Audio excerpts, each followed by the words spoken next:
with especially aggravated kidnapping. You're also charged with aggravated assault, and you're charged with theft of a firearm worth less than $2,500. You're talking about stuff that is not relevant. Hello and welcome to the Court of Public Opinion. I am the recovery addict, and boy do I have a case for you today. Why is the dog chewing on this guy? I think they have got the wrong guy there. They got the wrong guy, and the dog was biting him. He roughing him up quite a bit. There's a lawsuit. No, I'm not Peyton Ansley John Milton. I am the agent authorized to represent Peyton Ansley John Milton, as written in all capital letters. Thank you. And as to Mr. Milton, is your company concerned, or is I am not represented by anybody besides myself. In my sovereign capacity, appreciate you. Thank you, Your Honor. I did have an opportunity to speak to him. I read him the reports. Who is him? Don't interrupt. I read him. You just stay quiet. Thank you. I read him the report so that he will understand the charges against him. He didn't wish to hear anything more about his rights, and he does not wish to be represented. It's bigger than you. It's bigger than me. It's bigger than all of us. Welcome back to the Court of Public Opinion. I am the recovery addict. It's big. It's so big. It's bigger. It's just bigger than all of us. Welcome back. Here we go. It is a little bit of whiplash here, but it'll wear off. It'll wear off. Take a couple ibuprofen, call it good. Oh man. Okay. So we need to jump back into court, which started just moments ago. As lunch wrapped up, we are back now in North Dakota, where we're going to be. We're going to be for probably the rest of the day, unless a verdict comes in, which might happen. It might happen. I'm thinking, with as late in the day as it is, and the judge wants to take it. I don't know. It could happen. We might have a verdict here soon. If you guys hear rumblings of anything out of Strafford County, back in New Hampshire, let us know. We'll jump back to it and take that live. The verdict will then be on this stream. But I have to say, welcome to who? Who do we have? Well, we have Camilla Juliana Gonzalez. Congratulations, Camilla. You have won the internet by being first in chat today. And we're going to sentence you with internet ownership because of that. So buckle up, everyone. We're moving down to court now. Camilla, keep the internet running. I know we're taxing it to its limit today with all these portals, but we are back. We're back in court. Oh, you know what? I've got the speed going too fast, and it's going to be crazy on this one. Well, let's keep it 1.25. We'll catch up within about an hour. Does that make sense? Because it's moving forward at the same time. Probably half an hour. On the record, time is 5 minutes after 1 o'clock. Yeah, you're late, Judge. Continues to be Thursday, March 20th. Parties are present along with counsel. Ms. Sorgan, is there anything before I bring in the jury? Yes, Your Honor. I just wanted to advise the court of our ETA on witnesses. We have 3 witnesses available for this afternoon. We have other witnesses that are coming into Grand Forks tonight. As the court's aware, all of our witnesses have had to travel. That will make us have 4 more witnesses available for tomorrow. And then we have 4 more witnesses who are flying in over the course of the weekend, so they will not be available till Monday. Is it 28 hammers? 7 witnesses between now and the end of the day tomorrow is what you're saying. Available. Correct, Your Honor. And only 3 of whom will be available for this afternoon. The other 4 are all tomorrow. Yes, they'll be tomorrow. They're not going to be getting in until after 4 o'clock today. Okay. Mr. Sand, any thoughts? Yeah, I actually was going to bring something very similar up, Your Honor, because I know we're moving through. And, we had worked on scheduling before, but that didn't happen. Our witnesses are planning on next week just on what we know about the state and with the availability of this weekend for Miss Asham that the court had ordered. Okay, so wasn't solved on the day, so we're going to do it this weekend. I'm confused, Your Honor. She was deposed yesterday morning. She was, and we're still waiting on the transcript to go through and see if there's anything more that needs to be done, Your Honor. Okay. But I just want to make sure we're okay to have our witnesses next week and not set a day tomorrow. Yes. My understanding is it will be next week. Okay. The state will not be done no sooner than the Monday. Okay. All right. There's Maybe our timeline. Monday or Tuesday, but no sooner than Monday. State rest Monday or One Tuesday. other small piece. I'm wondering if that board could be put anywhere else because it obscures our view of the jury. Sure. Sure, absolutely. We can put it over in that corner over there. You can Thank you very much. That would be fine. Put it in the hallway. Put it behind the curtains. That's a good spot. Well, since we're already taking the time, do need to address oral arguments on your Rule 52 motion. So, and I'd like to do that sooner than later. So the suggestion would be, I'll just wait for this. Thank you. The suggestion, thank you, Mr. Nelson, I apologize. The suggestion would be, my thoughts would be that if the 3 witnesses today go a little early, like again, if we're done by 3:30, 3:45, something like that, we could argue the motion today. I don't expect the motion argument is going to take long, but you've asked for it, so I'm required to give it to you. Okay? All right, that's what we'll try to do. It just depends on how the witnesses go today. Sounds good. Thank you, Your Honor. All right, then. I'm going to call in the jury, please. You will bring the Thank you for jury. the cameras.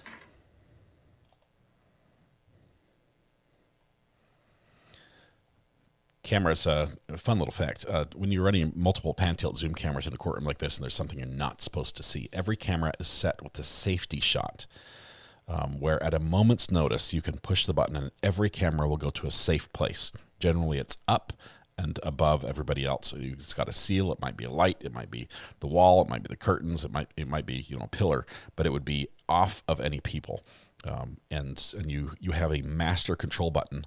For me, it's the knob on top of the joystick, which is the joystick you touch all the time. I can set it to be that button. I probably need to move it to something else because I'm going to bump it one day and everything's going to go whoop up to the top. Please have a seat. Could be the only fan. Yeah. Jury is now present. Again, the time is 9 minutes after 1 o'clock. Mr. Nelson, do you waive roll call of the jury? Stay away. Stay away from roll call, Your Honor. Thank you. Mr. Sand? We waive as well, Your Honor. All right, then. Mr. Sorgan, Ms. Sorgan, do you wish to call your next witness? State calls Nichole Talbot. Nichole Talbot. Yeah, it's a dump. It's if I was flying in the Blue Angels or anything, the Thunderbirds, the code the word they have is knock it off. 1 knock it off, 2 knock it off, 3 knock it off. They all knock it off. They stop immediately. They go to a safe place. That's when there's a crash or something. But yeah, it dumps to a safe shot. You can't just turn off the cameras because then you're in black. I only swear to tell the truth, the whole truth, and nothing. Speaking of safe shot, this is not it. Have a seat over here, please.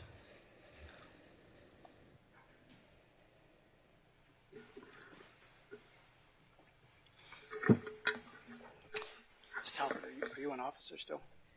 Yes. With the St. Paul Police Department, yes. Okay. Again, once you're situated, make sure the mic is at your chin, and then make sure the little light's on saying it's available. Okay? Go ahead, Ms. Thank you, Your Sorgan. Honor. Would you please state your name and spell your first and last name for the record? Nichole Talbot, Mikalitalbott. Where are you currently employed? The St. Paul Police Department. In what capacity? Patrol officer. How long have you been with St. Paul PD? Hired in May of 24. Prior to that, where were you employed? The Minot Police Department. Okay. In what capacity? I was a master officer when I left. When were you employed by the Minot Police Department? From 2015 to 2022. And how did you start off in the Minot PD? I started off on patrol. Okay. And at the time that you left as a master officer, what was your assignment? When I had left, I was assigned to the investigations division. Okay. And how long had you been in investigations? Not quite 5 years. What were some of your duties in the investigation department? I was assigned to many different roles. The main one was to investigate criminal cases. And you were a licensed peace officer in the state of North Dakota, is that correct? I was, yes. Are you still a licensed peace officer in North Dakota? I am not. Okay. No. Since you've moved to Minnesota, that's changed. Correct. Okay. And could you please tell us about your training and experience? For which department? Minot. I had over 1,100 hours of post-certified training through the state of North Dakota at the time of my departure. And what is post-certified training? It is approved training through the Post Board for peace officer standards. And what kind of training specifically would you engage in? Anything from like DUI stuff to interviews to crime scene to standard firearms training. Okay. And During your time while you were in the Minot Police Department, did you receive any kind of special assignments with regards to investigations? I did. In 2019, I was asked, along with another investigator, to review Anita Knutson's case. And who was the other investigator? Carmen Asham. Okay. Case Agent Asham today? Yes. Okay. When did the two of you receive that assignment? In, I think, September of 2019, roughly. What did you do to commence your review of this case? Initially, we were tasked with just reviewing tips that came in, along with gathering any evidence that was still at the state lab and itemizing it to see if everything was accounted for and making sure it was correctly logged in our system. Did the nature of your assignment change after a period of time? It did. And how? We were tasked with reviewing the entire case file, from any tips that were previously submitted to current ones that were coming in, along with all of the previous investigators' reports that were filed. And how much did you end up having to review? Thousands of pages. Was there also audio or video information that you had to review? There was photos, there was video, there was audio. Okay. And approximately how many hours of audio and video did you have to review? Couldn't even tell you, to be honest with you. Okay. And you and Sergeant Asham reviewed all of this? We did. Okay. Then what happened? From there, we were assigned to review it, and the department decided to bring in Cold Justice, who then assisted us with reviewing it as well on their end, and from there, an arrest was made. Okay. Can you tell us about the Cold Justice portion of the investigation and how they worked with you and Sergeant Asham? It was a week and a half where they came to Minot and reviewed the case. They assisted us with locating individuals and re-interviewing them, along with sending items out for testing to facilities that they had. Okay. And accredited facilities, I'm sure. The re-interviewing, who was re-interviewed that you recall? Several people were re-interviewed. Okay. Anybody in particular that you remember? A lot of people, I guess. That's okay. That's all right. During the time that you were working with Sergeant Asham and with Cold Justice with regards to this investigation, were persons of interest identified? Yes. And who was identified? The defendant. Okay. Were there any other persons of interest? I believe Marty was one of them. Marty Annell? Mm-hmm. Okay. Anybody else? And I believe Devin Hall was one of them. Okay. And in reviewing the defendant, Marty Annell and Devin Hall, how did you go about investigating and narrowing down the list of suspects? Based on their statements alone, as well as evidence that didn't support either Marty or Devin being the person of interest at the point, and inconsistencies in the defendant's statement. Okay. And then eventually an arrest was made, is that correct? Correct.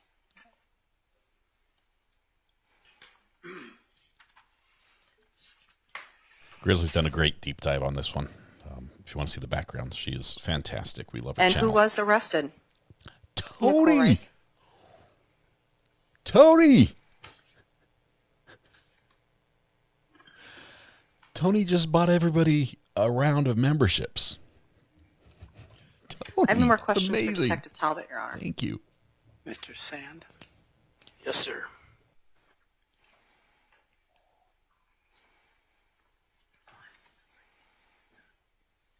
I'd hurry and get your gift settings turned on for this channel, just to make sure you're eligible.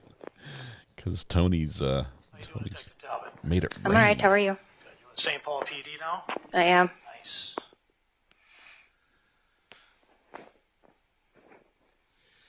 When did you leave the Minot Police Department? November of 22. Can you tell me why you left? Just personal reasons. Okay. I won't go any deeper. Oh, we like those So reasons. you did a full review of the case file in this case? I did. Okay. How long did it take you? A while. A long time. It's a big file. We had to review it too. Do you recall putting a report together? I did, yes.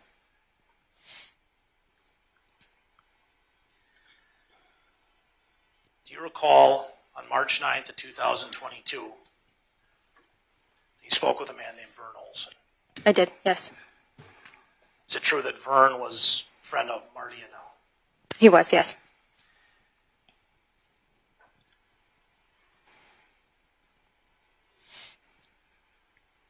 Vern told you that he received... Objection, hearsay.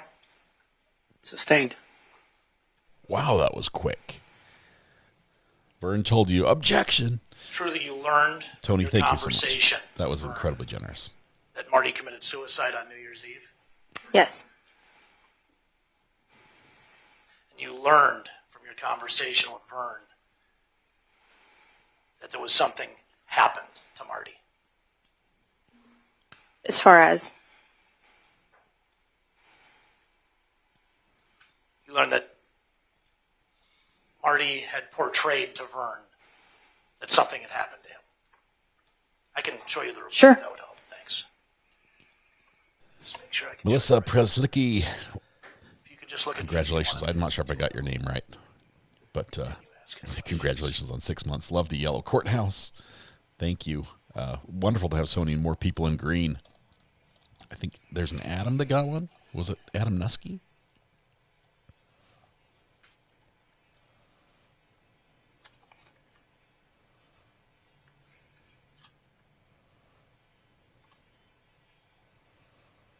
The good thing about being green is it gets you out of the slow mode, and it gives you access to all the emojis as well as the seat command, exclamation point seat. Get a chance to look at those two paragraphs. I did. Where you get ushered into your reserved seating. You learned through that conversation that Marty was a heavy drinker. Yes.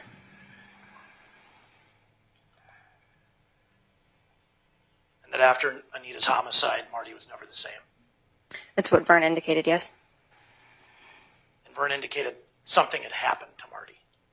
That's all he said was something happened. And Vern spoke with Marty the night he committed suicide, correct? For like 6 hours, I believe is what he said. 6 hours.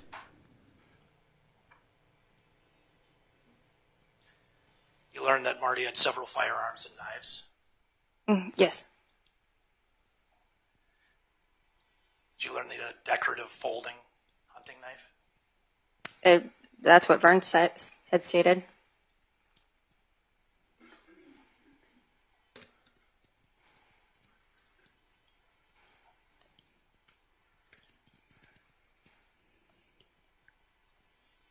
Did you ever interview Devin Hall? I did not know. Why not? I didn't need to. Well, the state's attorney had asked you about the three people you were interested in. It sounded like Marty and Al, Nichole Rice, and Devin Hall, but you didn't call Devin Hall? I did not call Devin Hall. Okay. Did you go visit him out in Montana, Fort Peck Indian Reservation? I did not know. Did you talk to the FBI at all that had pointed at Mr. Hall? I did not know.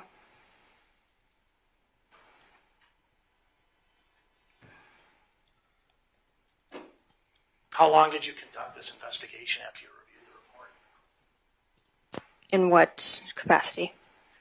Making calls, meeting with people. I started in 2019 with the report.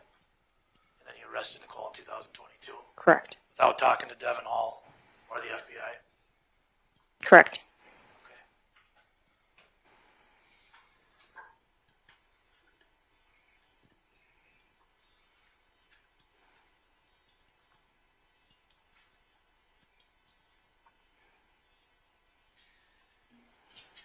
Cold Justice was in town. Did you do interviews alongside of Cold Justice employees or representatives of Cold Justice? One would accompany me, yes. So like a producer of Cold Justice or one of the faces of Cold Justice, a TV person? Yes. A TV person was sitting in on interviews you were doing during your investigation. They were casual Did they interviews. suggest that you call Devin Hall in their review? As far as... Give him a call. Go talk to him. See what he knows. Re-interview him. They had a list of people they wanted us to talk to, which we talked to. But Devin wasn't one of them. No. And when you made calls, these people were sitting with you at points. Objection asked and answered. I'll withdraw it.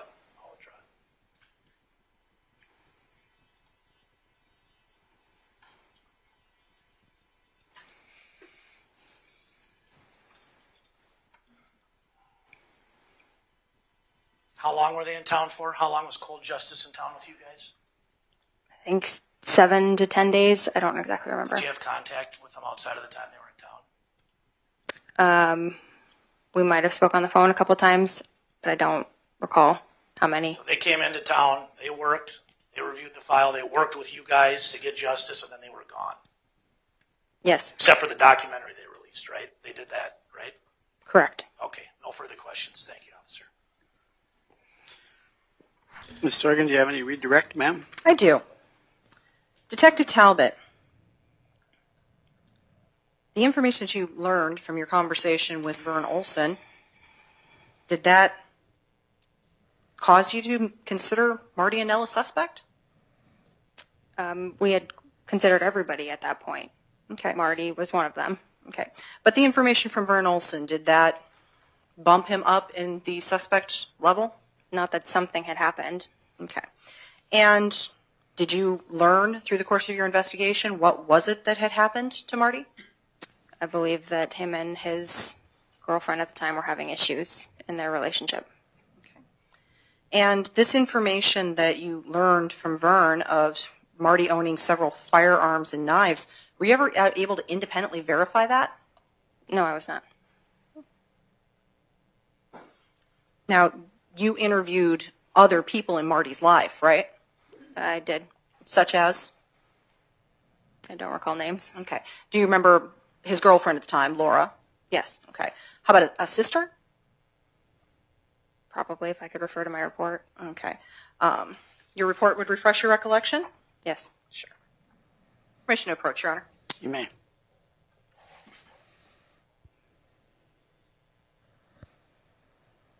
Interesting. Check out the whole courtroom there.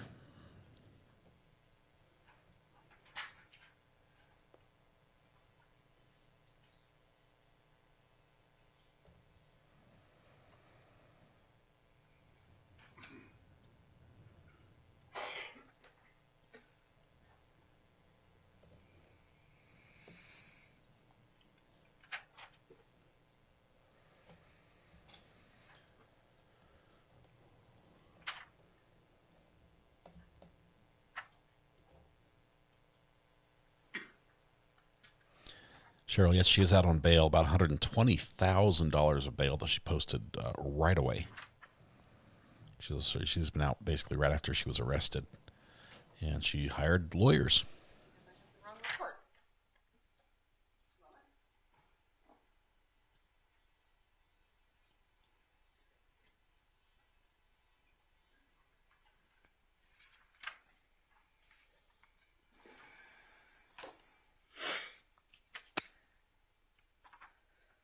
Well, while I keep flipping on this, you also indicated that you didn't interview Devin Hall, correct? Correct. And you said when Mr. Sand asked you about that you didn't need to, right? Correct. Why didn't you need to? There was enough evidence to support that he was not in town at the time of the murder. And through your investigation, what did you learn about where he was at the time of the murder? Based on items that I reviewed, he was in Montana at the time of the murder. Okay, that's a pretty good alibi if you're out of state at the time. Okay. Do you have any information as to who he was with in Montana at the time of the murder? He was with a friend and the friend's family. Okay. And what was that friend's name? Jerron Vivier. Okay. So your information in your investigation determined that neither Jerron Vivier or Devin Hall was present in Minot at the time of the murder? Correct.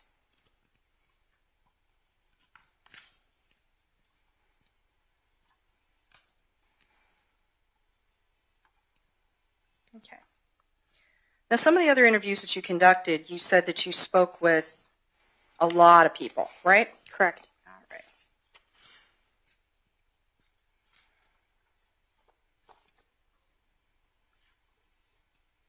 You didn't speak with the FBI, is that right? Correct. All right.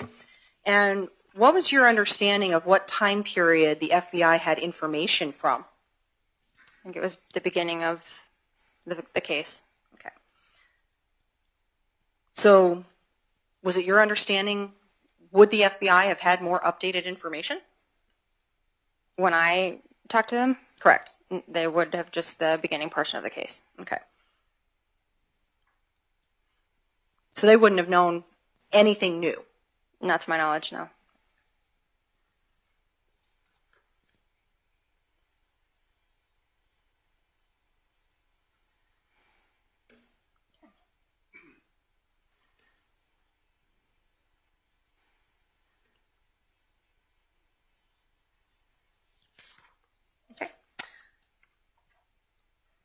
And Mr. Sand asked you about the fact that you interviewed people alongside Cold Justice, correct? Correct. All right. And you said that they had a list of people that to re-interview. Was this something that they were directing you, or was this suggestions? What was this? They just put together a list that we also supported based on the case review. Okay. And that was based on their investigation, correct? Correct. Okay. And your investigation dovetailed with theirs, is that right? Correct. Devin Hall was not on that re-interview list, is that right? Correct. Why wasn't Devin Hall on the re-interview list? Because there was enough evidence to support Asked and answered, Your Honor. Sustained.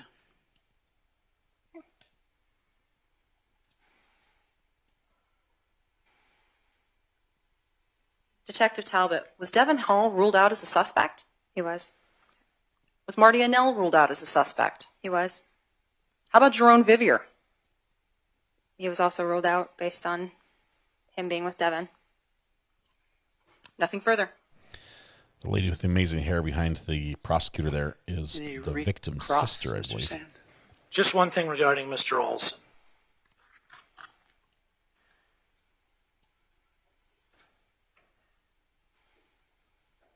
You had stated that you learned from your report that Marty started changing shortly after Anita's homicide, that you learned that from Vern, correct? That's what Vern stated, correct. That's all I have, thank you. All right. Is Officer Talbot here by subpoena? She is. She excused? She is. Mr. Sand, any objections? No, sir. All right. You may come and go as you please, ma'am. Thank you very much. Thank you. Next witness. We're getting Mr. Nelson. The state's going to call Matthew Hansen, Your Honor. We're having difficulties texting for some reason, and I believe he's downstairs in the state attorney's office, so I'll go get him. Run. While they do that, we're getting word that there's a jury question in the other trial, in the New Hampshire trial. Possibly, how many bullets does the gun hold? The judge told them to rely on their memory, and if they needed, they would bring the gun with the clip out to observe. So, Mr. Hansen? They aren't allowed to have the Yes, gun back come in up here, in the jury room, according to the court's rules. Come up here. She's going to swear you an oath. You solemnly swear to truthfully answer the question. You solemnly swear to tell the truth, the whole truth, and nothing but the truth, so help you God. Please have a seat over here, sir. Just for your information, the gun, by if you Once Google you're it, situated, holds 6 in the try clip to address in the magazine, microphone so it's kind of aimed at your chin, and then one make sure the light is on. Okay. Okay. All and right. one in Mr. the Nelson, you chamber may for proceed. maximum Thank you, Your of Honor. 7. Could you state your name for the record, please? Matthew Hansen, And could you spell your first and last name for the court, please? Matthewhansen. Okay. And Just like you it know the sounds. defendant, Yeah. is that accurate? Yes. How do you know the defendant? She worked with me at Telecare. Telecare, that was the business in Minot? Yes. Were you her supervisor at that business? Yes, I was. Approximately how long were you her supervisor at that business?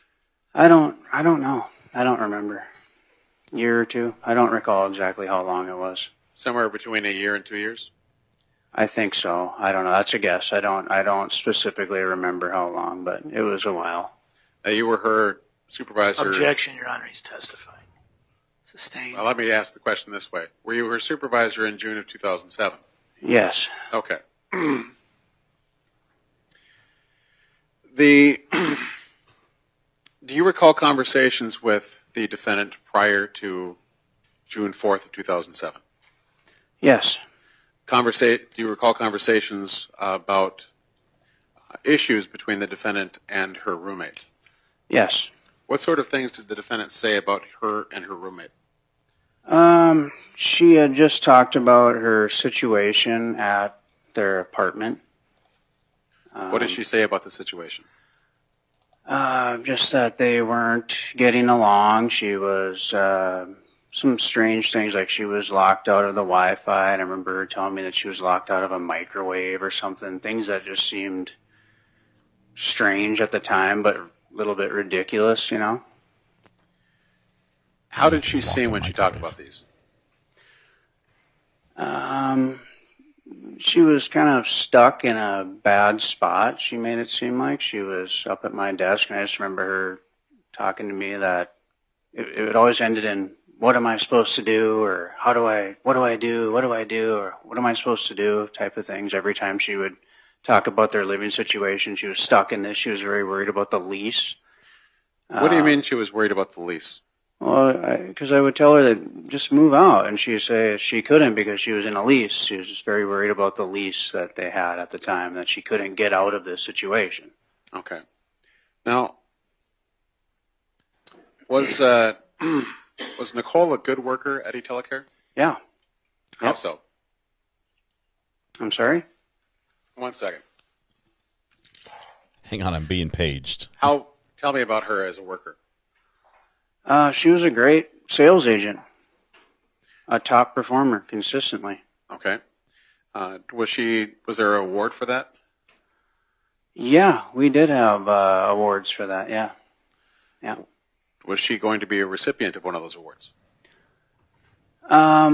Well, we had like monthly, like sales awards and things like that, and I'm sure that she was. I don't remember that either, but I think you're alluding to there was a trip that was won. Yeah. Let's talk about the trip. What do you remember about the trip? The company that we sold roadside assistance for on the wireless phones had offered an incentive trip to Florida. I don't remember the specifics of it. It was I want to say it was like a 5-day, all expenses paid trip to Florida. It was a big deal in the call center at the time. It was a huge incentive thing. Everybody was talking I don't know about if we it. ever had one like that before or after, to be honest, but it was a big deal.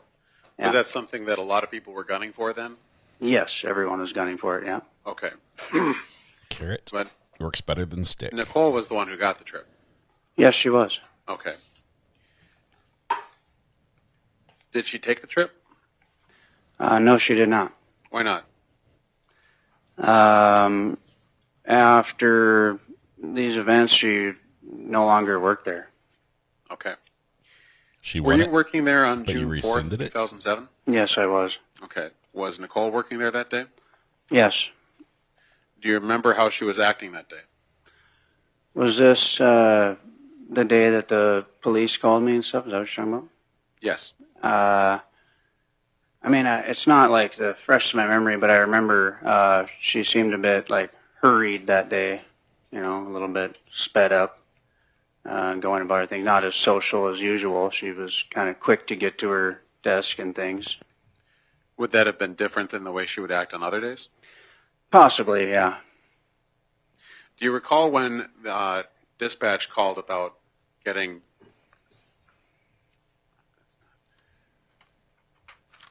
Were you there for a phone call from dispatch? Yes, they called. What did they call about? They called me and said that Nichole needed to go to her apartment.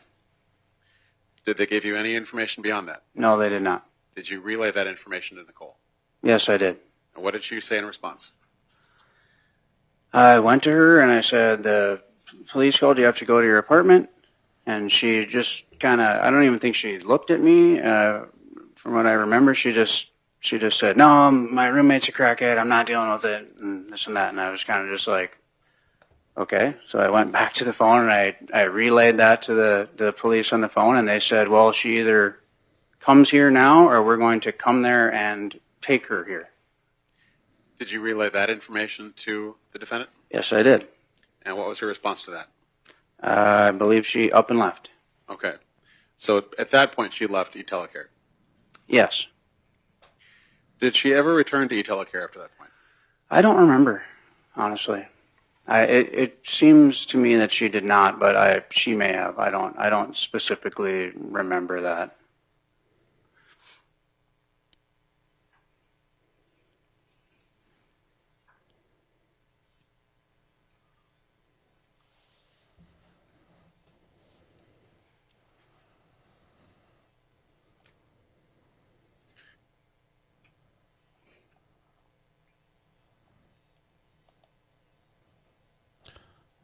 What do you have a question about? Allowed to say CH?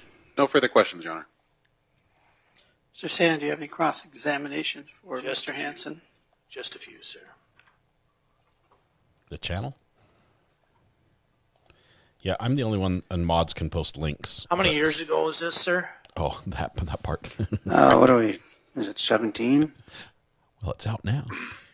Yeah, 17. You said you have trouble recalling a lot of the stuff that happened 17 years ago. How old were you back then? 24, I think. And you were a supervisor. Yeah. Nice. Life was good and everything's hazy. Why is that? Was that trip to Florida or was it to Cancun? I thought it was Florida, but It was a long time ago. yeah. Who ended up winning? And you don't remember if she came back to work or not? I don't. Too long ago. It seems to me that in my mind she didn't, but I'm not sure enough to say, Right. you know.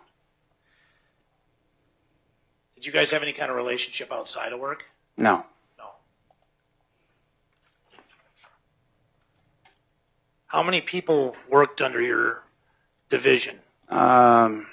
Well, on my team specifically, or just on my team, or like between 15 and 20.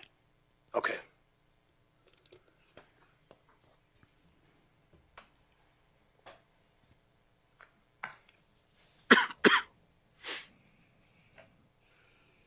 That's all I got. Thank you very much, sir. Mr. Nelson, anything else? No, Redirect, Your Honor.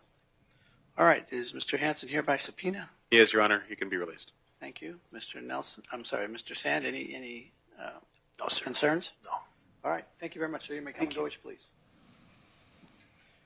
Next witness. I want to know more about who actually took Your the Honor, trip. I've just been advised by our victim witness coordinator that our next witness is circling in Grand Forks, a little lost. She went to go meet her to bring her here. So if we could maybe take about a 10, 15-minute recess, that would be much appreciated. Do you have another one after this one? No, Your Honor, that would be the end of the witnesses for the day that we have for today. The rest are not expected in until this evening. Okay, so this was the three then. This was the three, yes. Okay. Judge not happy. All right. Well, it doesn't look like we have a whole lot of choice that way. So I apologize. I apologize for that, Your Honor. And I understand. Just don't let it happen again. Okay, ladies and gentlemen of the jury, a little short break. Hopefully short. I won't give you an exact time, but the time right now is 40 minutes after 1. Please do not converse with any witness, any party, or any attorney in this case concerning any matter. Direct any questions or discussions that you may. Okay.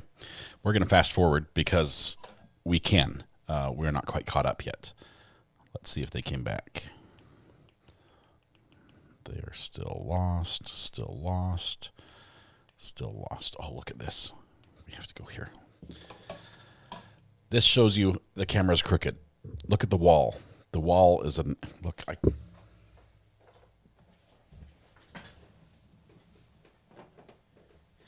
If it worked that way, I would take out my laser level and I would turn it on and I would shine and show you that the wall is crooked. It's the camera's crooked. That's why. Wall is weird. Laser level is always right. Never lies. Maybe there's an earthquake. Nope. That's why it looks funky. The curtains don't hang straight. They're off by a little bit. John Link is crawling to the new courthouse. 21 months. OG! John, thank you very much. I have to once again give a huge shout out to Tony Zamora, who came in with 50 gifted memberships. If you were just not paying attention and just listening, there's a good chance you might have been gifted a membership here in this last little bit. Thanks to Tony. Big shout out to him. Thank you, Tony. That is huge. Stretch your picture across the feed. Oh, that would work. I could just bring in another picture. Let's see. We'll make camera 1 be... Camera 1's going to be...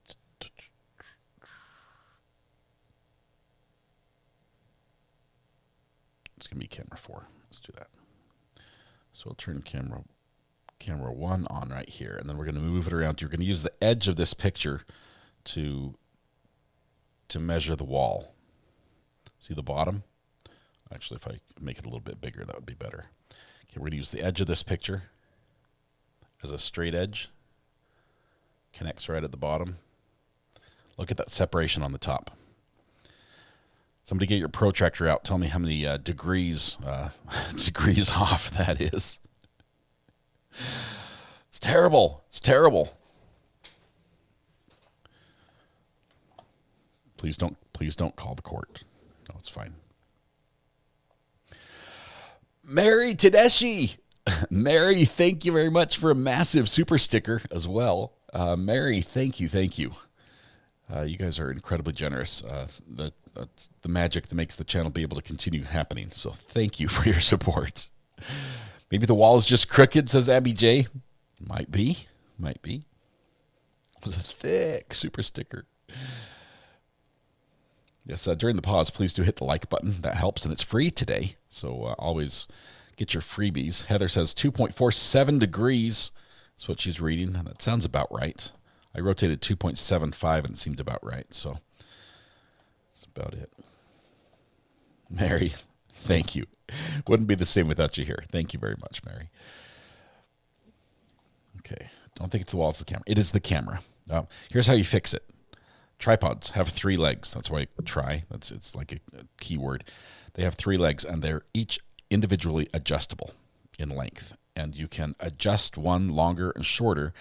Most tripods come with a level on top, which is like a bubble level that will show you when the air bubble is in the very center of the circle on the glass dial. It's leveled. So you can just look at that level and see if the bubble's sort of off to one side. You know that's the high side. You need to lower that side or raise the other side.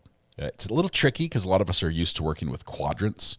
So we've got the 4 corners, and this is thirds. So you have to divide the pie into thirds, so you have to think that way. But do you know what Jason's possible time could be? I don't know, Jill.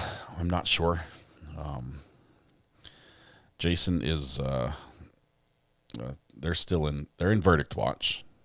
So we've got 2 seals to compare here.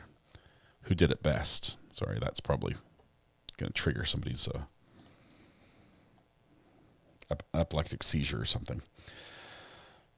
I'd never divide a pie into thirds. If I have to split it, we take half each. Is that it?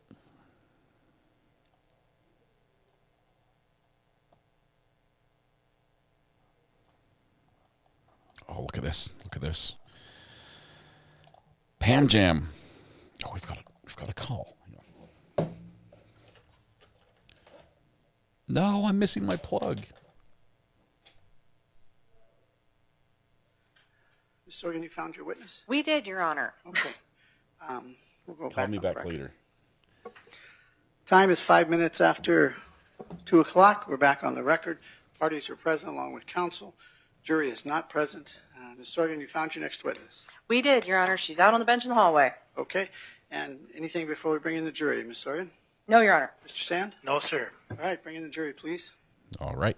Pam Jams, congratulations. 24 months you got that new pink or fuchsia-colored courthouse. Congratulations, OG. Appreciate your support.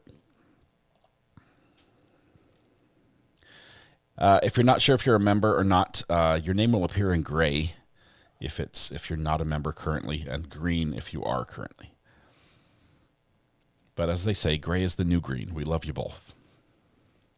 The defendant won the contest but never took the trip. Somebody got the trip because the customer, her company's customer, gave them the trip, and they were going to give it out. So somebody took that trip. It didn't just like disappear, but she won it and did not get it. That's a bum deal. Thank you very much. Please have a address seat. that later. Ms. Sorgan, do you waive roll call of the jury? State witness roll call, Your Honor. Mr. Sand? Yes, Your Honor. All right. They appear to be the same people we started with. You can call your next witness, please. Looks to be the same Yes, Your Honor. jury. State calls Donna Belland.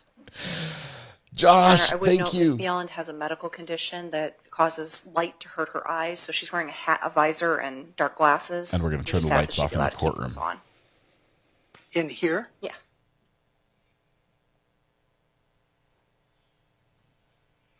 Have you come up here, ma'am? She's going to swear you an oath. She doesn't like this. Do you solemnly swear to tell the truth, the whole truth, and nothing but the truth, so help you God? I do. Please come over here and have a seat, ma'am. Watch your footing there. There's stuff. Yeah. Josh, thanks for the gifted memberships. Peter Ware gifted 5 more as well. Once you're seated, make sure that the microphone is aimed at your chin and that the light is on the base Thank you, of Peter. It looks good. Okay. My understanding is that you have light sensitivity. Is that correct? I do. And, I get headaches from lights. And so you need to have the hat and the sunglasses Yes. on? Yes, please. Okay.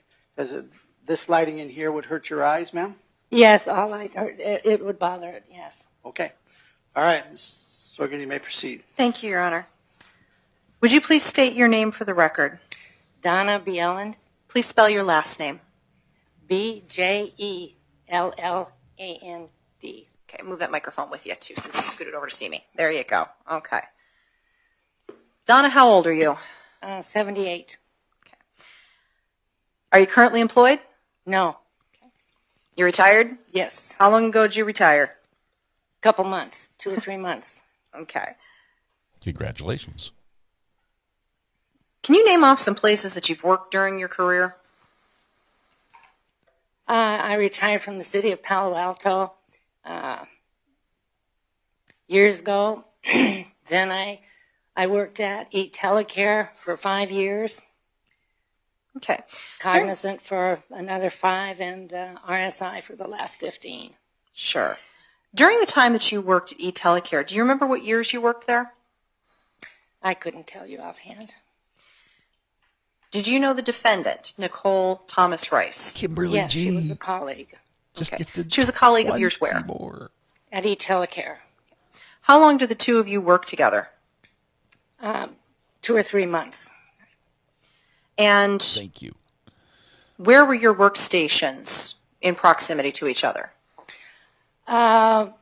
They were open. She always came and sat next to me. Okay. So could you please describe the workstations at eTelecare? Couple computer screens, headphones. Okay. Were these Crappy cubicles, partitions? They were open. Open, okay. And what kind of work did you do at eTelecare?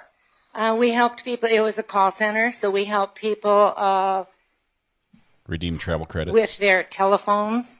And, of course, we were encouraged to sell. Okay.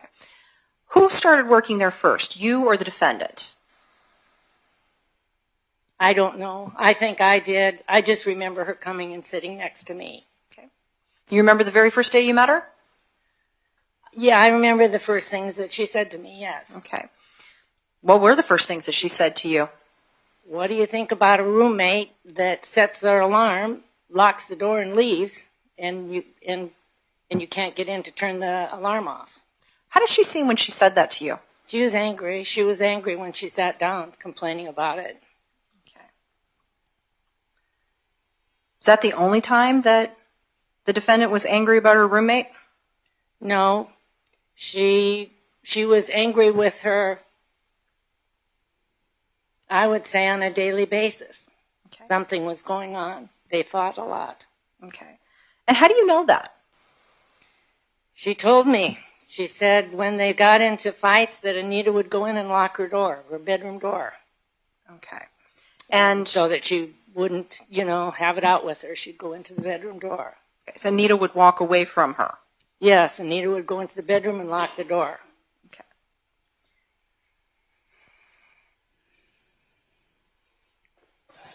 How did the defendant seem to you when she would convey these things to you about her? She was very angry. Okay. Can you recall another incident? Yes, she was very upset because they had had an argument. Anita wanted her to get rid of the fish tank. Okay. There was a fish tank in the apartment? Yes. Okay. Nichole had a fish tank. Okay. And because it made too much noise. Right. And she didn't want to get rid of it. Okay. And then I know that on 2 more occasions, she brought it up in that Anita had turned the fish tank off while Nichole was gone. And when she came back, it had been turned off. So she was very upset, and they had it out then because she didn't want those fish to get killed. Okay. And it happened again. The same thing happened, and she said she turned it off again. The 3rd time she turned it off, the fish were dead. And how did Nichole react to her fish being dead? She was very angry, and it looked in that anger, that time when she was upset, she said it was as if, I want to put words in her mouth. It was as if that Anita had really crossed the line then. She had moved from being, this is my interpretation now, she moved from being the worst roommate in the world to being a really bad, evil person. That's how she acted. And to your knowledge, how long before Anita died did this incident occur with the fish tank being turned off and the fish dying? The week before. That happened before that weekend. Were you at work on June 4th, 2007? I don't know. Okay. Thank you, Gina. Thank you, Carol, as well. I don't know the date at all. How did you come to find out that Anita had died? She came in, Nichole came in and said that her roommate had been murdered and that they thought it was her.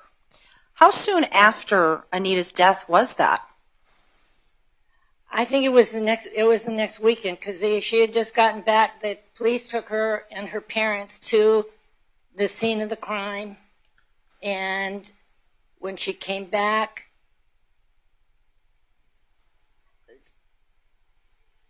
so it was right after that, in answering your question. Okay. So she told you that they thought she did it then? Yes. Okay. And she said... What'd she say?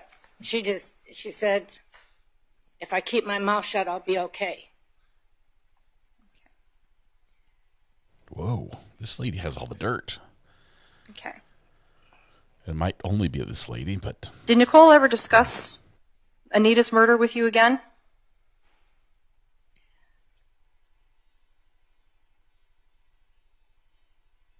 At any later time? Yes. Okay. And what had happened? Well, had she been somewhere that prompted her to talk to you about it? When they took her and her folks to the scene of the crime, when she came back, she was very upset and said, "Do you know what my dad said to me?" And I said, "What?" And she said, "Objection, hearsay, Your Honor." Calls for the listener's state of mind.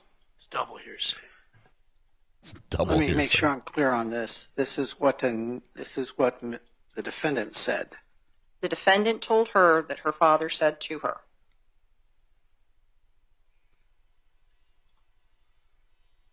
Sustained. Okay.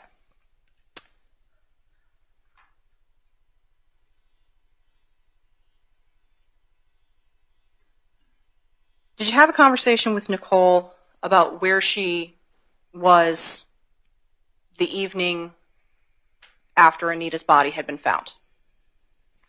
Yes. Okay. Where'd she tell you that she was? She wanted to go home, but her dad wouldn't let her, told her she couldn't stay there. Okay. And did she tell you where she stayed? She said they let her come out to the farm, but she had to stay in a shed outside.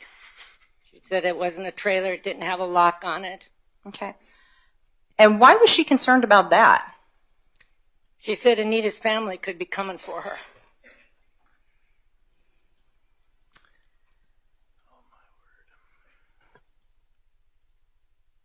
And she told you this when? The night after they went to the night after they went to see the scene, excuse me,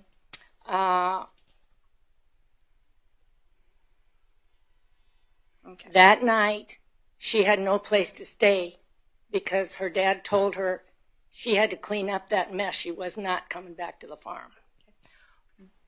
What were you thinking when she told you that? Why the heck would somebody, when their 20-year-old daughter's roommate was brutally murdered, why wouldn't you grab her to your heart and get home? Donna, did you have any further conversations with Nichole about this case?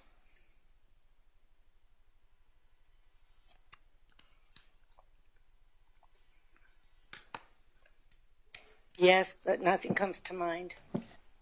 Yes. Donna, you gave a deposition at one point, is that right? Yes, I did. Okay. And you remember having that deposition? I remember the deposition, yes.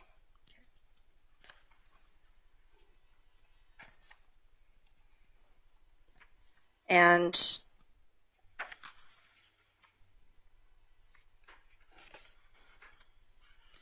if I were to show you a transcript of your deposition testimony, would that refresh your recollection as to there you go. Statements that you've made previously about further contact between Nichole and law enforcement? Yes.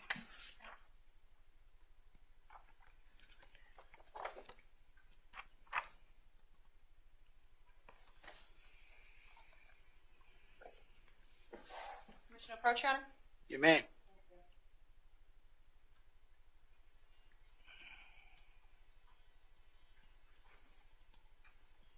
Donna, I'm just going to show you this, have you read it to yourself, and then when you're done reading, I'll take it back from you. Oh. Don't read it out loud. I remember now.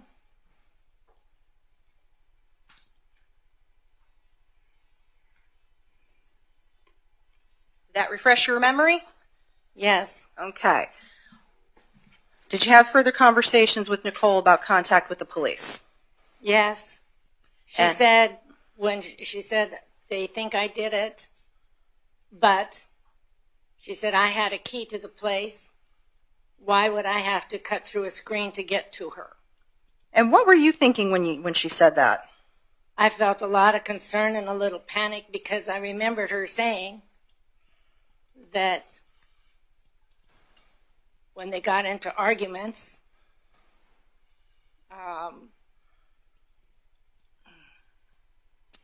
that I'm sorry, I'm lapsing on the victim's name. Anita?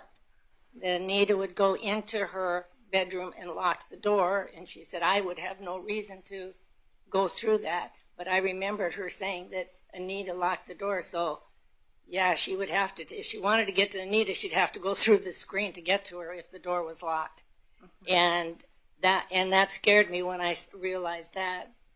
Okay. And did something happen shortly after that conversation between you and Nichole?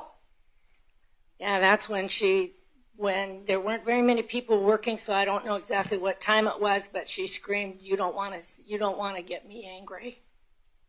And I was shocked, and I looked up, thinking she'd had a bad conversation on the phone, which it could be. Could have been with but Dwayne. She was looking at me, and I thought, oh, she knows I know that she would have had to go through the window to get to her. So I was very concerned then. Okay. Thank you, Donna. I have no more questions. Okay. Mr. Sand may have some questions for you. Oh, he will. He will. Mr. Sand, buckle do you have up. Any questions? She's right on the edge here. I'm afraid she's going to fall right off. Okay, move her chair. Thank you. Thank you very much. It has happened before, so thank you. And she gone. Mr. Sand, do you have any questions, sir? I do, sir. She stays far from Donna, the edge. where'd you come in here from today? Minot. Okay. And you worked for Palo Alto, the city of Palo Alto before? I'm a retiree from the city of Palo Alto, yes. Out in California? Yes. Okay. You testified earlier, you don't remember the years you worked at eTelehealth or eTelecare or whatever it is. Okay. No. You testified earlier that Nichole's dad had told her to clean up the mess at the apartment and then sleep in a shed? Clean up. He said, you better take care of this mess because you're not coming home. And he made her sleep in the shed because he was worried Anita's family would come hurt them. Found out the next morning, I asked her where did she sleep because I was concerned about her. So this is, you're 78 right now, is that correct, Donna? Yes. So were you 60 when this happened then, 2007? That's my math, but right Good around. math, yeah. Okay. Those are the only questions I have. Thanks, Donna. Thank you. Okay. Donna, just briefly. How's your long-term memory? My long-term is pretty good. That has an implied. Now, I know Mr. Sand asked you couldn't remember the years that you worked at eTelecare, but you remember the statements from Nichole pretty clearly, correct? Yes. Why? The amount of concern I had from the fact that they're two young girls, they're roommates, they needed to be separated, they needed not to be roommates. And it was escalating, and then after the fish, and then all of a sudden Anita's murdered. It set in my mind, quite frankly, because of my level of concern over what happened. Thank you. I have no further questions. Mr. Sand, anything else? No, sir. Thank All right. Is she here by subpoena, Miss Sorgan? She is, Your Honor. Okay, well, she appears to be. She's excused, so. Yes, she is, Your Honor. She's good. She got You may up come and and go left. as you please, ma'am. She gone. All right. It's my understanding, Ms. Sorgan, that you don't have any other witnesses today. Your other witnesses are flying in this evening, and they'll be here tomorrow. Is that We have correct? other witnesses. Yes, they're driving in this evening, Your Honor. They'll be here tomorrow morning, yes. And the number you have tomorrow is 4? 4 witnesses are driving in tonight to be here tomorrow morning. Then we have 4 witnesses flying in over the weekend to be here on Monday. And then we have Sergeant Asham. Okay. All right. Mr. Sand, do you have any questions with regard to that timing at this point?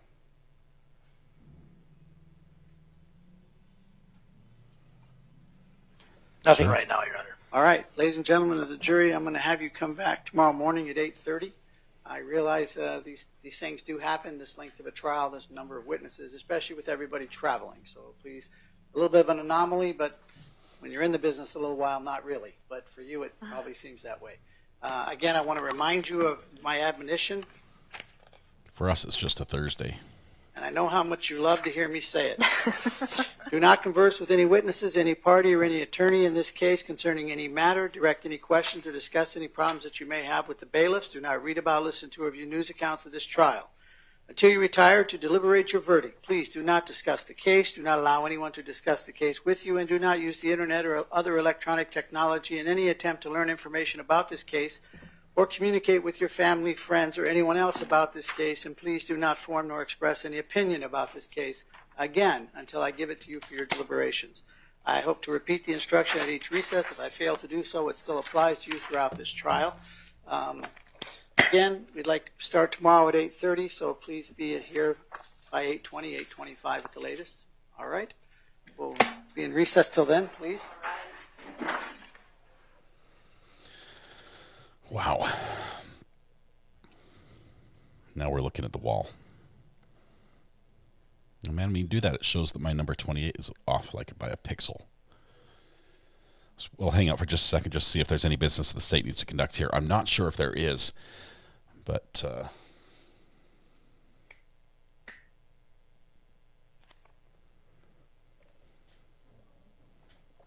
let's see. There's our crooked great seal. Jury is no longer present. This will be a perfect opportunity this afternoon to argue the motion. So it's 26 minutes after 2. We'll recess for about 9 minutes, give you a chance to get your heads on where you want them to be, and we'll argue the Rule 52 motion at 35 minutes after 2. Yes, Your Honor. Mr. Nelson will be arguing that for the state. Okay. Is that good, Mr. Sand? Yes, sir. Bill's going to be You're going to have young Mr. William do it? Young Mr. William. Okay. All right, then. We'll be in recess for 9 minutes. Thank you. So while they go to recess, we might have some updates here on the other trial. Just seconds ago, They just came back. We're not sure what is happening here. Give me just a minute. We're going to jump over there.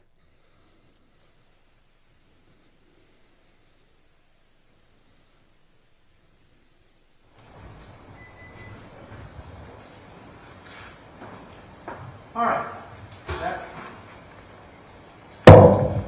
Those legal matters having now been concluded at the bench, the state is denying the court, is denying the defendant's motion. This is an old one. At this point, that's an old one. I don't know why. No, it's not. So we will bring out the jury.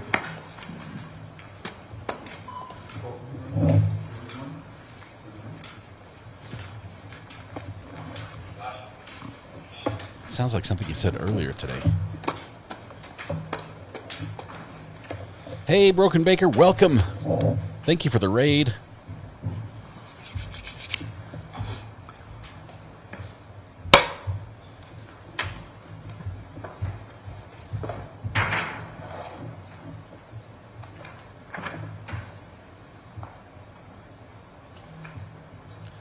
We're not sure what is going on quite yet.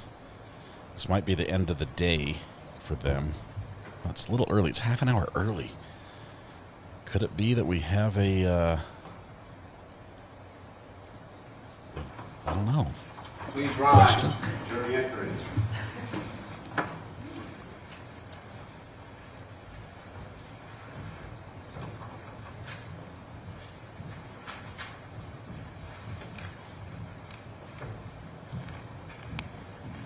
This has got to be a replay. I think this is a replay that's airing live. Hang on. Please be seated. We'll know very quickly. Good morning, ladies and gentlemen. Nice to Well, see it's a you good all morning. back. That's it. Yep. It's a replay. All right. Whew, I was nervous.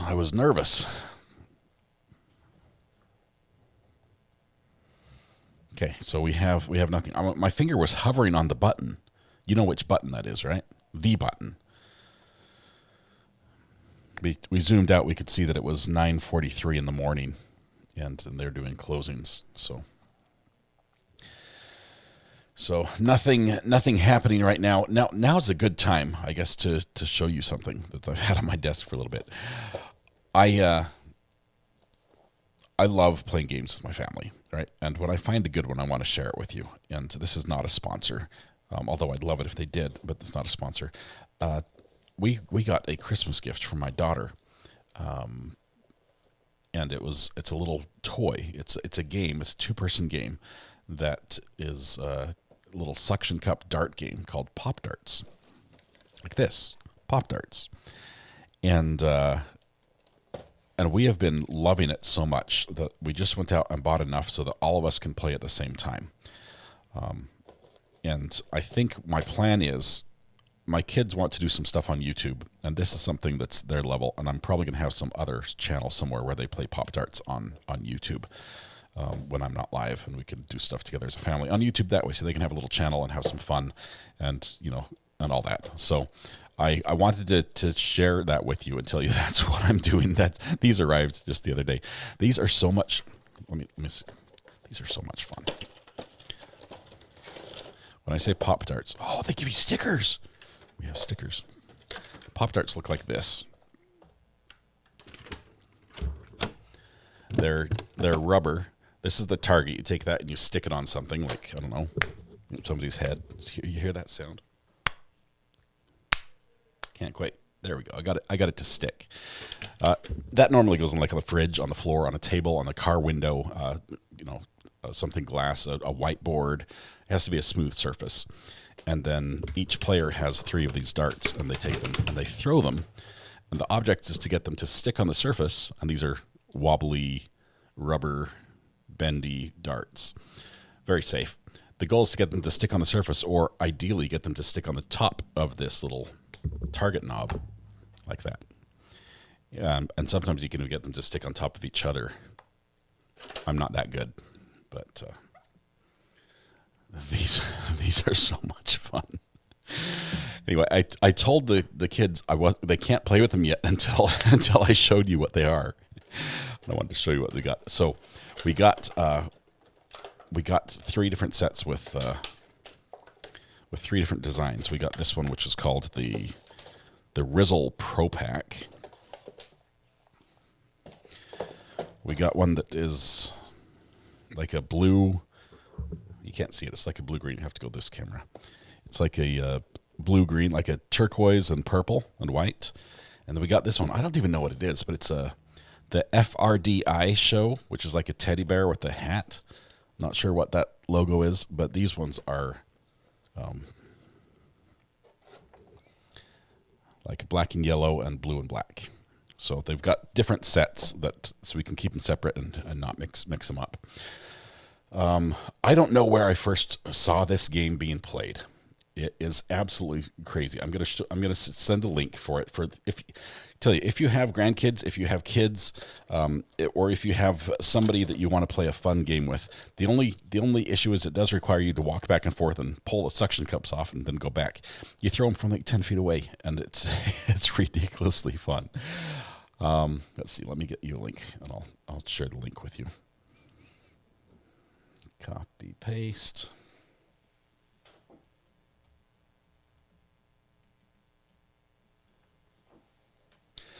So there's the link. It is an Amazon affiliate link. They are on Amazon. Different designs. I wish they were cheaper, but the only thing I can say is the one we've had since Christmas, and every set that I played with that friends have had is incredibly durable, and they still work just like new. They don't wear out. They don't break. They're I mean, it's like silicone rubber that just, I mean, it's fun. They come with a little carrying pouch. You can take them anywhere and play just anywhere there's a smooth surface. The rules are simple. Use competition scoring, so the closest one to the target is worth 3 points. Every other one that sticks is worth 1 point each. And you use competition, so you eliminate 1 point for each one that the other team member got. So if I got 3 points, if I got one closest and somebody else got 2 darts but they weren't closest, I would get 1 point for that round. That's how it works. But all the instructions are on there. Anyway, so I thought I'd let you know about that, and you guys can all join me in this not sponsored moment, and we can all play Pop-Tarts. It's a lot of fun. It's a lot of fun. I have, let's see, Tash, that's great news. Tash, what's your news? Forehead hickeys, they work for that as well. Somebody's going to clip that for sure. What's the name going to be? I'm not sure. I'm not, honestly, I don't know. I'm not sure if we're going to share the channel publicly. We're still working that out with Mrs. Ari. We're very private with our kids, especially when it comes to social media. But we're trying to see if we can do this in a way that we're comfortable with, and let us know. Not a sponsor. This is out of my own pocket. I pay full price for these, unfortunately. Although I did buy the ones that were on sale. They were like $8 cheaper for the sets that I bought. That's why I chose these colors. There are other colors available, and they're great. But my twins were accepted into their first choice college, and the school wants them to apply to the honors program. Tash, that is awesome. That is really cool. Congratulations. 7, we've had, oh my goodness, if you're rewatching the whole day, we've had a couple portals back and forth. A lot has happened. And let's see. Let me see if I can get this working right. Yeah, a lot has happened. You'll have to watch a couple different streams. Tuition is buy one, get one free, right? Says Greeners. I wish. Yes, Kayla, Tony gifted 50 memberships, which is huge. We've had some smaller gifts as well, which are just as much appreciated, especially for the person who receives it. Tony gifted 50 today. We had Josh, who gifted 10. Also, Kimberly G gifted 20. So we've had a ton of memberships, a total of 92 memberships gifted today, which is, wow, mind is blown. Rogo, this is such a fun game. It is so much fun. I think they're going to absolutely love it. So, hang on, what's going on here? It's 36 minutes after the hour of 2 o'clock. Still on the same date. Again, Thursday the 20th. This is the third day of the actual trial fourth day with jury selections. The jury is not present. They've been sent home for the day. We have run out of witnesses available for the day, but we still have one motion to be argued. There was a motion made by the defense with regard to Rule 52, an admin rule that has to do with having a witness by something other than personal. Again, a remote, a reliable electronic means witness for a trial. This defense made the motion. The state has objected. I believe they objected for, first off, that the timing was incorrect. There wasn't sufficient time given. It was the wrong rule, perhaps, and that the guarantees weren't assessed sufficient for allowing it. I think that's where we're at, and I don't remember which one, but one of the parties wanted to have a hearing.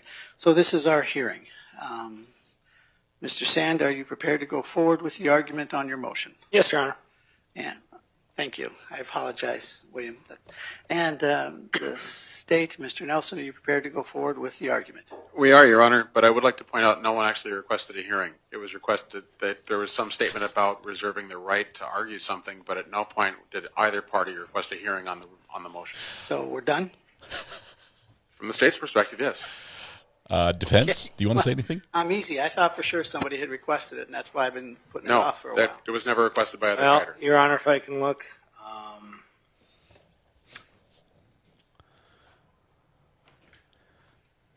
Judge is feeling a bit sheepish. Let's see if it's.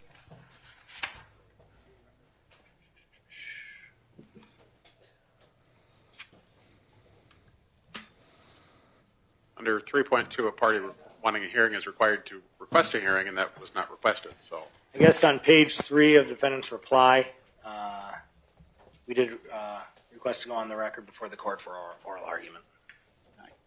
Okay. That's maybe And the we're part here I now. remembered. Okay. I'm not going to go check it. I'll take you at your word, Mr. Sand. Well, that having been said, then we now have argument. So, Mr. Sand, do you wish to proceed with argument on the motion? Yes, Your Honor, and I'll be very brief. I think that the defense laid out its arguments. There's quite a lot of briefing in this. I think there were 5 briefs submitted, 3 by the defense. It pretty much comes down to the fact that we have tried to exhaust so many potential remedies, reasonable remedies, to get Mr. Hall here in person. We have subpoenas at the tribal court in Fort Peck. We have the opportunity, or we have put forth to the court the option to have a court reporter who has actually been a court reporter in many of the depositions in this case to go out to Fort Peck and assist to make sure that Rule 52 is complied with. I believe it's Rule 52, Section 2G, regarding the electronic transmission of documents and such. And the main basis for our argument is for Rule 52 in Section 4 for criminal action. All of the exceptions in Section 4B pertain to a defendant. It is specifically for a defendant's right, the right to waive the person to be there, the witness to be there in person so that they can confront their accuser. Number 2, number 3, number 1, number 2, number 3, all specifically address a defendant's right. I believe we laid out in one of our briefs that we originally had made contact with the Fort Peck Adult Correctional Facility. They had given us assurances that they were going to be able to transport, and then the following day, they told us, or following days, they told us that they rescinded that promise. We brought this motion very briefly at the expedited status conference that we have. Your Honor had asked that we file documentation with that, and we did file an exhibit. It was an email chain between members of our staff, or an attorney at our office, and the Fort Peck Correctional Facility. All of those factors and all those considerations being taken into account, plus the fact with how much, I mean, it's interesting that this hearing is happening during this trial with how much Mr. Hall has been brought up. The fact that he is, in the defense's position, a strong suspect. I believe there has been testimony by state's witnesses that he was a suspect. It's extremely important that he is available to testify here. Because of the fact that he's in Fort Peck, it makes it very clunky for the defense to get him here. So It's an we Indian think that reservation. the It's a most rights reliable means he's in Fort Peck, he's in jail, he's been deposed there before. We can have a court reporter who's been at one of those depositions Maybe before, it's who's not. Maybe familiar Fort Peck is with the facilities there. a We facility? believe that we have laid thought it was forth Indian enough reservation. grounds to meet all the requirements of Rule 52, Your Honor. All right, thank you very much. Mr. Nelson. Your Honor, I'm going to reiterate some of the things that I put in my response, that there's been a lot of bad faith arguments from the part of Sand Law on this. First of all, I will agree the documents that they showed were that the Mr. Hall was subpoenaed by them way back in January. They submitted those. I have no reason to believe that those are incorrect.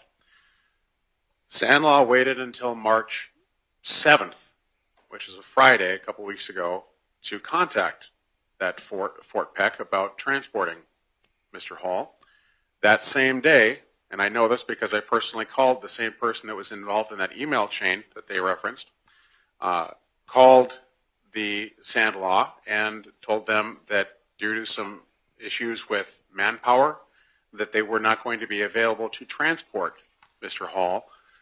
So it was the same day that that conversation took place. I was also told by that same individual that there were no emails prior to the creation of that email chain after that hearing that we had on the 12th, which is why the dates and the timestamps on those emails are all after that time frame. In court, they had mentioned an email. That is false. There were no emails prior to that point. I would also point out that in the original motion, they failed to follow the rule, which is very clearly laid out on the policy, the procedures that you're supposed to follow. There's also a part in there about the timing, that it has to be done at least a week in advance, and that was not done at least a week in advance. They did not reach out to the state, and we are in this position because they waited until the 11th hour when the rule says that things have to be done in a certain period of time. They are arguing in bad faith. They did not follow the rule, and the state is requesting that the court deny their ability to have Mr. Hall appear by reliable electronic means, that he must appear in person. We've also had testimony, very clear testimony. He never rose to the level of a suspect. He was a person of interest, and that the evidence showed that he wasn't even in Minot, North Dakota. He wasn't even in North Dakota at all at the time of the murder. So, and the other point, Mr. Sand was talking about the defendant's right to face her accuser. Mr. Hall is not accusing the defendant of anything. So that part of the argument is meaningless. So that's the state's position, Your Honor. All right. Thank you very much, Mr. Nelson. Couple things. I had previously asked the defense counsel to supply the information, and I believe they have with regard to the exhibits of the emails, something that shows that Montana could not get the gentleman here. The other aspect of that was, again, my reading of Rule 52 is slanted heavily in favor of the defendant's constitutional rights with regard to being able to have witnesses appear in person as opposed to some other means. The defense counsel submitted a statement that is allegedly signed by Ms. Rice, saying that she's in agreement to allow for this witness to appear by reliable electronic means as opposed to face-to-face in the jury or in the trial itself with the jury present.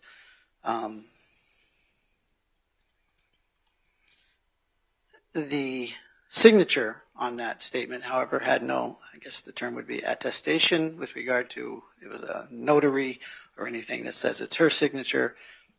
I'm not here to question anybody's signature based on my own signature, that's for sure. So I don't know if it's her or not. So this is my caveat. I am in agreement to allow Mr. Hall to appear by reliable electronic means. Zoom. All of the burden of making that happen is on the defense counsel as far as electronics, availability of both you and the state to show him exhibits and him availability to respond to those exhibits. Again, not just yours, but the state's also.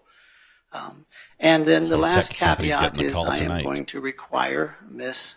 Rice to take the stand, raise her hand, and swear an oath that she's in agreement with this gentleman's appearance by reliable electronic means. That would be the only question. It would be given to her by the court. And if she's in agreement with that, then I have it on the record. And that would occur during Right now. Right now. Mr., do you wish to That's talk the about hammer. it? I'm just asking because, again, this is unusual, but I've never had this request before, so this is my cover all the bases. No, Ms. Rice is indicating. Ms. Rice, do you understand what I'm going to be asking you? Yep. All right, then I'll just have you stand up. Pull one of the mics. Sure, I got you. Have you raise your right hand. Yeah. Swear to tell the truth, the whole truth, and nothing but the truth, so help you God. Yes, Your Honor. All right, you can have a seat again, ma'am.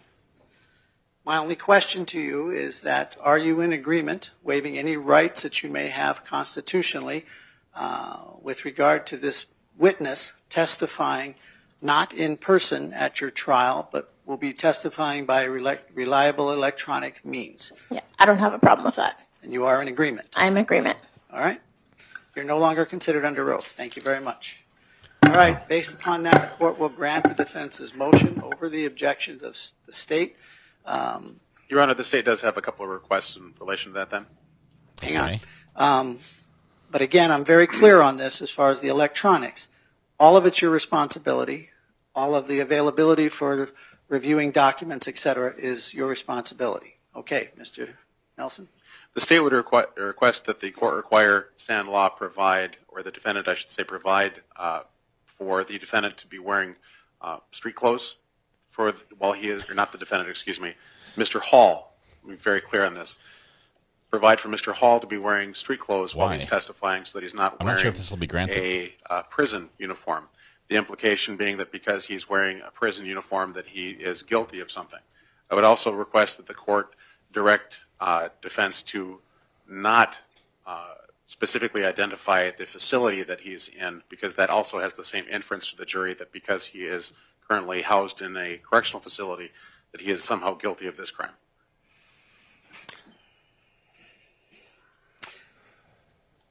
Nelson, I appreciate both of those. Both of those seem to be very legitimate concerns.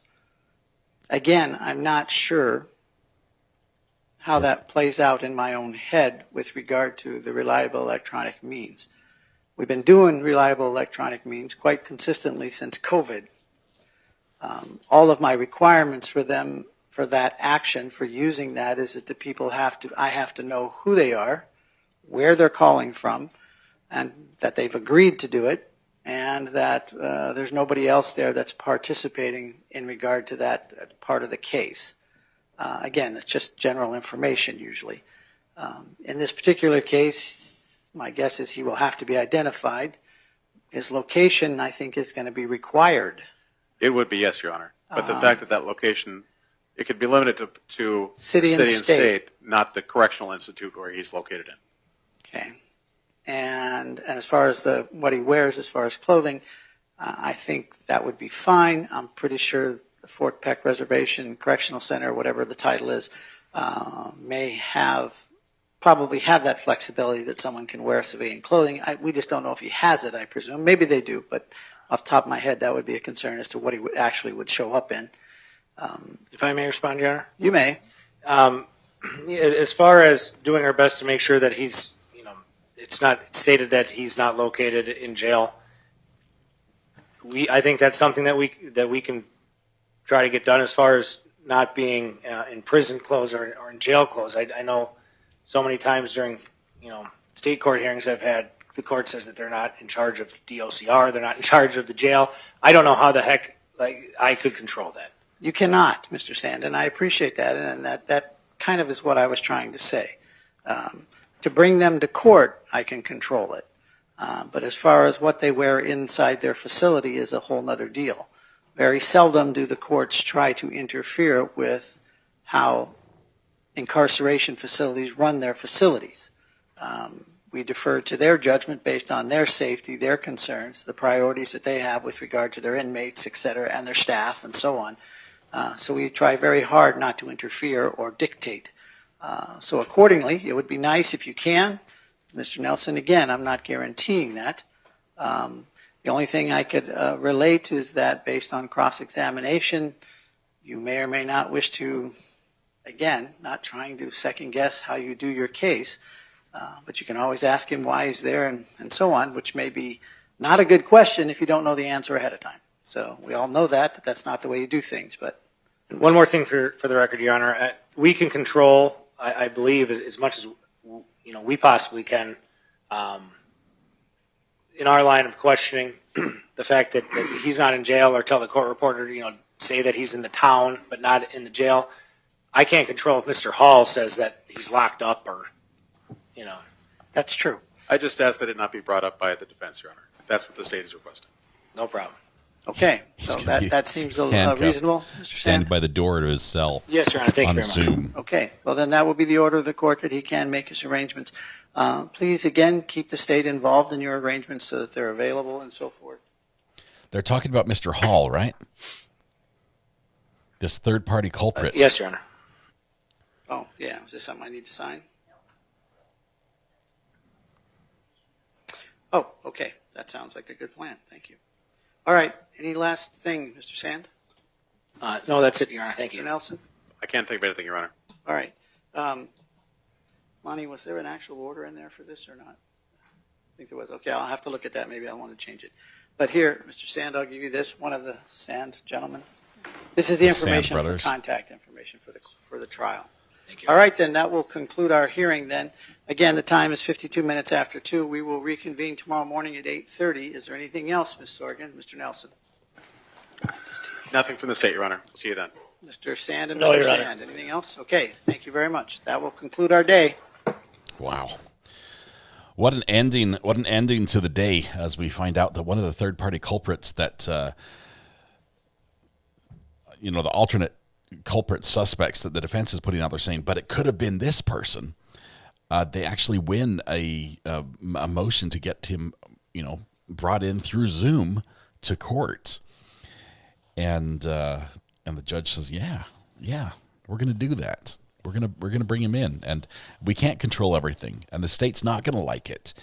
And I'd argue the defense isn't going to get everything they'd want as well. They're not going to get him to say, yeah, it was me on the stand, because I'm pretty sure it probably wasn't. That's the first part. And second of all, that's just not something that people typically do. So, wow. Mr. Hall's in prison on a different case. Unrelated. He said they're brothers. He said they were brothers earlier. I'm not sure if he was using the legal profession, my brother in practice of law, or if it's like my brother from another mother, or if it was just like, hey, this is my brother. He's my bro. What's up? Yeah, good way to show reasonable doubt. Of course, it will help the defense if he shows up in bright prison orange or in stripes or something like that. Because then they'll have the benefit of, he's a criminal, so that goes to the jury's head. He's convicted. He's serving time. He already broke the law. He might have a propensity to break the law again, or in another case as well. It probably wouldn't get caught for the one time he broke the law in his life and nothing else. It helps. I think that's a big win for the defense. So, all right, we have had a long day. We have been portaled. We're going to turn off the hammer of justice. And let's see, we're going to go, where are we? Okay.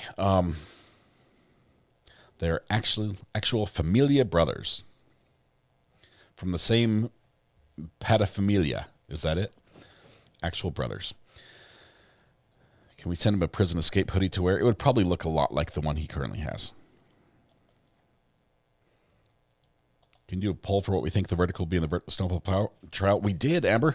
I came back with 76% guilty, 12% not guilty, and 11% saying, was it snowing? Not sure.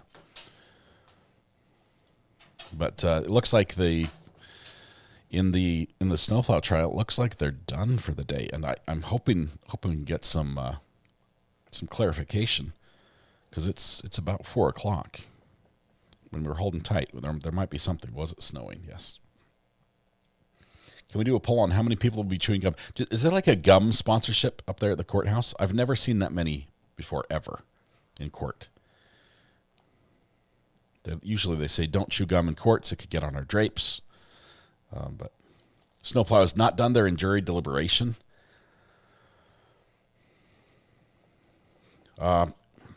I have some news. It is Podcast Thursday. Weather Watch. We scheduled stuff during early this week. He tried his best he could. He's away from home. He's off at another facility with almost no wireless internet coverage, and he was trying to squeeze in a little bit of availability. His schedule was just changed beyond his control. The podcast is not going forward right now. We can't do it tonight. It's just it just doesn't work out. We're hoping to get some video from what he's at, because I think you guys will be interested in seeing some things from the farm. But we might have to pass on the podcast and just watch a rerun of the podcast is what we'll have to do. Can we go play Pop Darts on the Crooked Seal now? Says Amber. My kids are hovering around. They want these so badly. I've got all 3 sets in the Pop Dart bag. This is the bag they come in. So you almost can fit it in your pocket. I'm super excited. But the board, let me tell you what we use for a board. At Lowe's, if you go in the siding, I don't know what it is. There's like a section next to lumber, but not in the lumber, where you can buy all sorts of different pieces of wood. And there's one they sell that is like whiteboard on one side and pegboard, sort of like that not cork board, but pressed board on the other. It's a thin sort of 1/8 of an inch sheet, and it comes in like a 3 foot by 5 foot section. I think it's like $8 or $9. I forget what the price is, but that works perfectly. It's literally a whiteboard, just the whiteboard material. You can take that, and they're super cheap. They work great. We use those for targets. All right. Top Precious, Too Precious, welcome. Should do a live stream with all the mods. I have not asked them if they want to be on. We'd have to give them time, and I know a couple of them are busy with some other stuff going on. Masonite. It might be Masonite on the back. It's not doesn't cause cancer, but not sure what it is. Jury's going back to court. Let's hear what we got. I think this is the end of the day with the schedule where we're at. Judge likes to call it quits at 4. We're at 15. We're at 20 seconds to 4 right now. Tony, thanks again for your huge gifted memberships today. That was awesome. And everyone who gifted a membership, be it one or many, thank you for your generosity.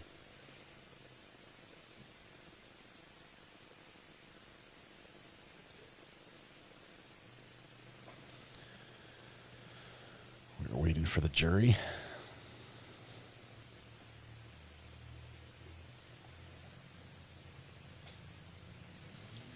As far as how long they've been deliberating, let me see if I can tell you that. I think it's been about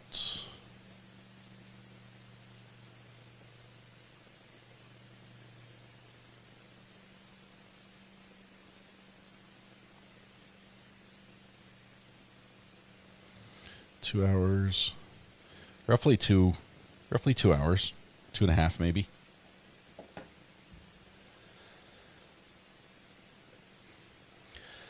We are waiting for the judge to tell us what's going to happen tomorrow. Tomorrow is normally an administrative day, which is where the court does its paperwork and gets ready for the upcoming cases and everything else. We've got a jury, though, in deliberation. So we're going to find out. There's no indication they are sequestered at this time, so they would be able to go home. Kathy, with all the back and forth portaling, I did not start a verdict clock on this one.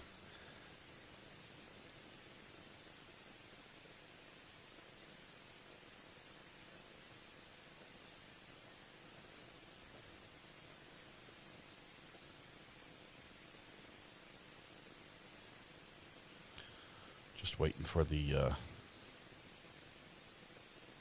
jury right now, I think.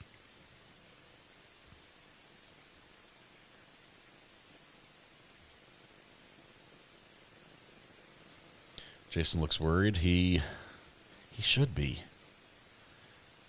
Honestly, he should be worried. It's he's got 12 people deciding his fate.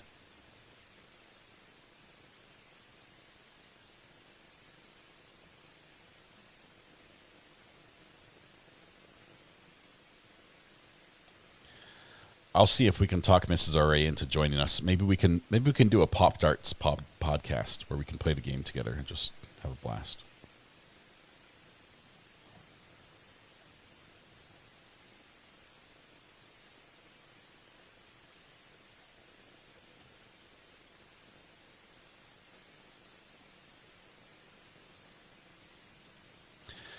The jury, I think, the judge is not here. The jury's not there. We're just waiting to see if they get brought in at the end of the day.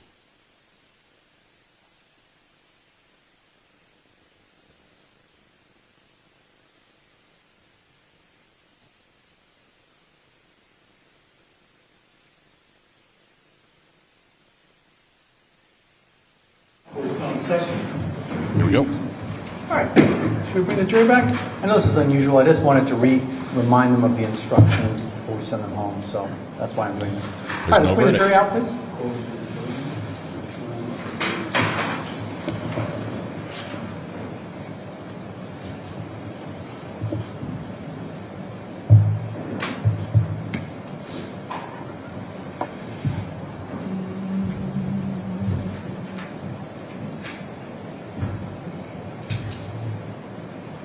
Is that new? Is that new? That podium thing? Oh, I see. Oh, all right.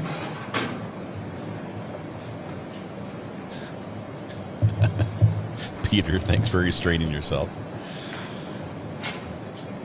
I think that would count as an assault. European. Please remain standing. Jury entering.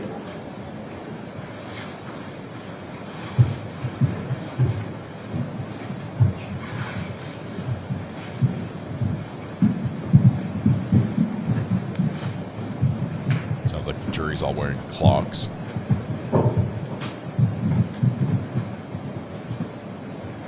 Be seated. Thank you. Okay, ladies and gentlemen, so I understand, I know you're hard at work, so thank you. We're going to suspend for the day. The reason I brought you back in here is I did just want to remind you that you're still under my orders, that my previous orders still remain in effect. So while you're allowed to talk amongst yourselves about the case in the deliberation room, when you go home, you should still not talk about the case with anyone else, and you should still stay away from any media accounts about this case, and you should still not do any independent research about this case. And I just wanted to make sure that was all still clear. My understanding is you've elected to come back tomorrow morning at 10 o'clock. Is that correct? So when you come back in the morning, you'll be directed directly back into the deliberation room. You won't need to see me at that point, and you will continue your deliberations at that point. Okay? Very good. Is there anything from either of the parties before? No, thank you. Very good. Thank you, folks. Have a good evening, and we will see you back here at 10 o'clock tomorrow morning. I'm afraid the alternates, you have to come back as well. Alternates, you have to come back and sit in isolation as well.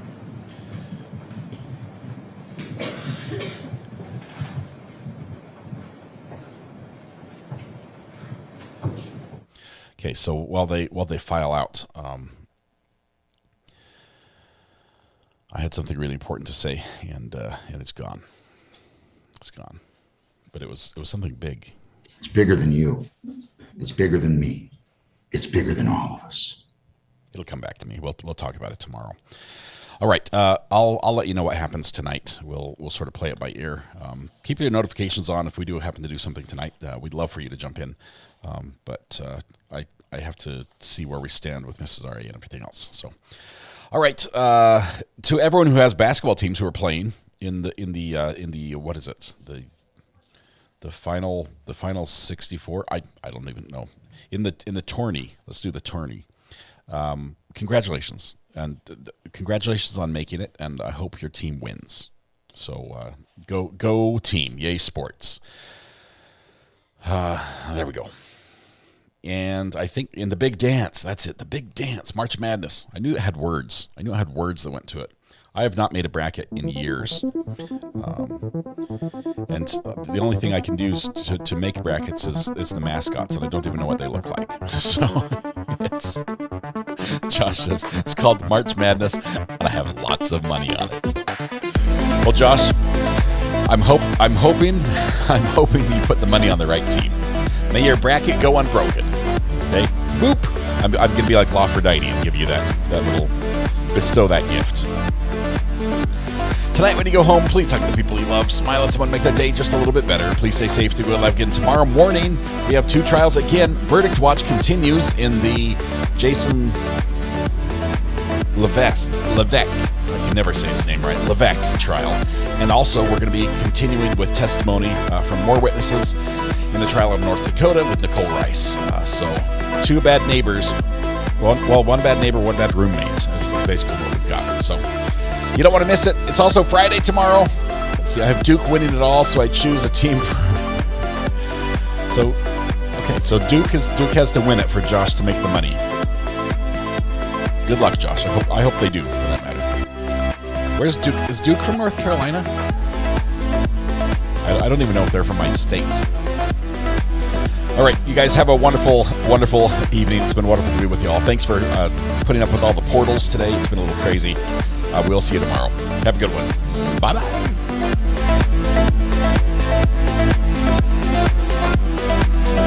It's bigger than you. It's bigger than me. It's bigger than all of us. I'll tell you what you can do.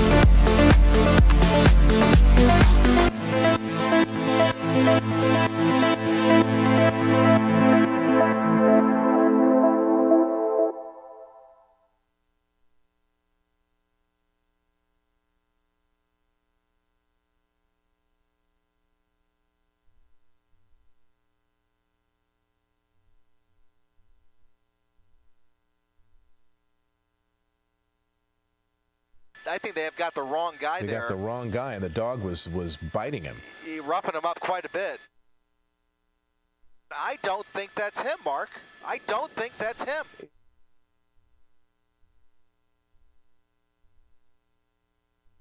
Because he's the guy.